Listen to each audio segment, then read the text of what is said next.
Здравейте! Казвам се Яна Маринова и съм архитект и интериорен дизайнер. Започнах следването си в Германия, но завърших УАСАГ през 2015 година. От завършването си до 2021 година съм работила за различни архитектурни и интериорни студия. През 2021 година основавам Яма интериор и архитектура. Реших да се отделя и да работя за себе си и за семейството си.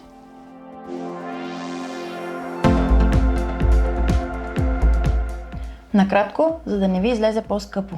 Да, колкото и да е странно това и хората да си мислят, че ще спестят пари, правейки си жилището сами, това не е точно така.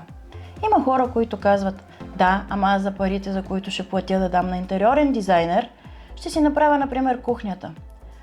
Но когато интериорният дизайнер влезе и проектира вашето жилище, той предвижда абсолютно всичко до последния детайл, така че да не ви се налага да ви се удължава процеса на работа в самото жилище, което е самото изпълнение.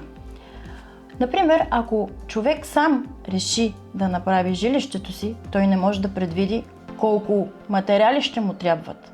Например, колко плочки. Отива в магазина за плочки и там му казват: трябват ви 10% фира, например.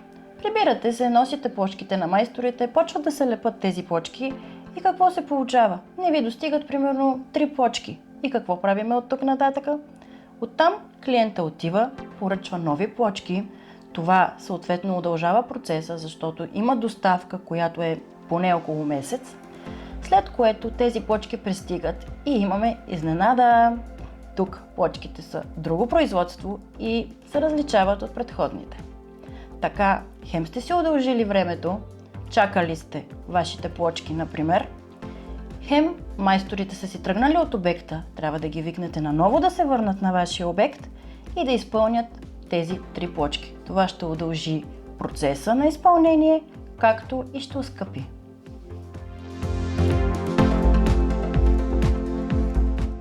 Първоначално се прави среща с клиента, на която среща се уточняват основни неща, например какво иска клиента, дават се примери, референции, които клиента си е свалил от интернет, на която база ние можем да работим.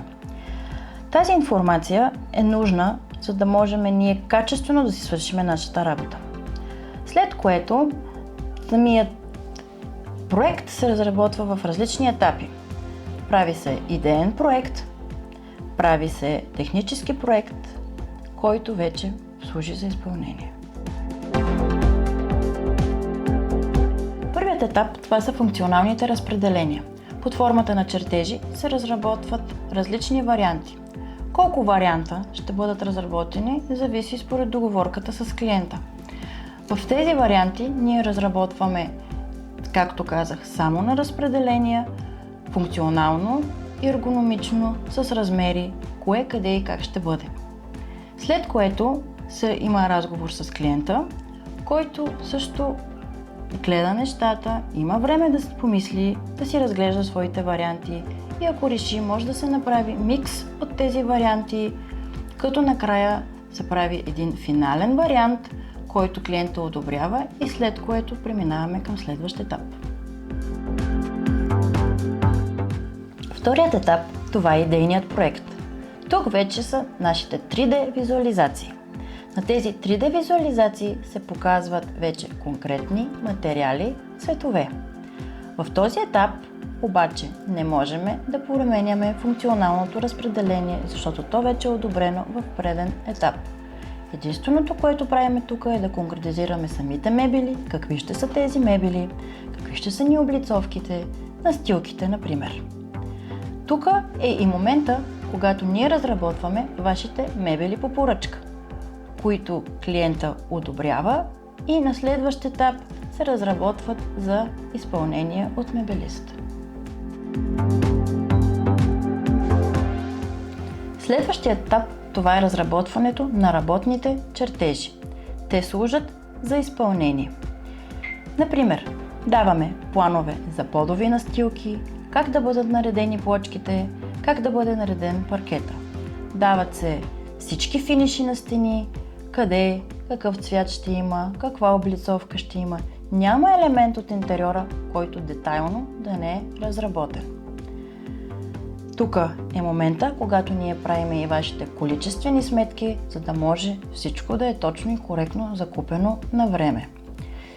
В нито една от тия фази, както рендерите, така и в тази фаза на работните чертежи, ние не можем да сменяме функционалното разпределение или да се връщаме в предходен етап. Всяко едно такова връщане изисква ново задание, съответно ново срок за изпълнение и ново заплащане.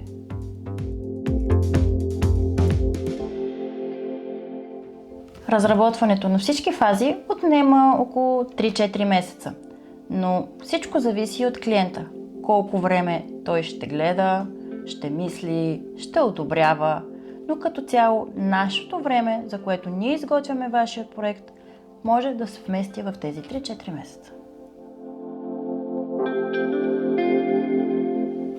След като сме завършили проекта, започваме с търсенето на оферти, което ние го предлагаме като отделна услуга. Ако клиента реши, че не иска да работи с нас от тук нататък, т.е. това му стига и той иска сам да поеме това, разбира се, може да го направи. Също така, ние предлагаме мебелист, с който работиме и той може да изпълни вашите мебели по поръчка. Работиме и с строителна фирма, която гарантирам и високо качество на изпълнение, така че можете да се възползвате от една цялостна услуга при нас, което го считам за бонус.